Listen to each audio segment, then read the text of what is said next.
and the Derby Days is something very near and dear to my heart. My mom reminded me of a story that apparently my grandmother lived on or near property of what's now Idlewood Park in about 1920.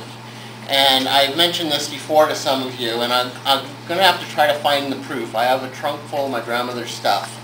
But apparently Rip the Bulldog is buried somewhere out there, and I got to see if there's more proof than just Rip. And then briefly on Derby Days, talking with Naomi, I want, for those of you who really care about Derby Days like I do, Derby Days will continue on this year like it has before. There's going to be a meeting on, I want to say January 23rd or 29th, excuse me, the same time every year where we begin planning for Redmond Derby Days. I'm also in the process with my staff of securing an extra $100,000 a year from Microsoft for the next 3 years to enhance Derby Days. And that will probably begin this year. Wow,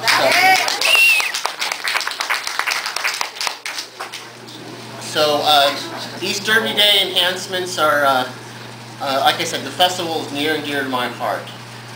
And with that, Miguel said I should open up for any questions.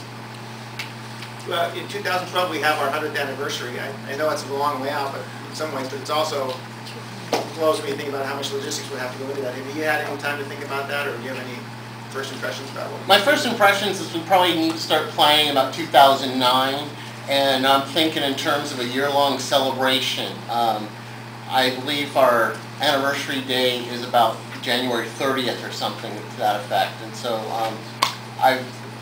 other than knowing that we need to start planning ahead, making it a full celebration for Redmond, I know Tukwila just launched its centennial last week, and so I have an eye on that to see what they're doing. And I've talked to their mayor already, and he said they plan for about 18 months before they launch this, and their celebration is going to go on for 18 months. So if Microsoft is still around in 3 years, we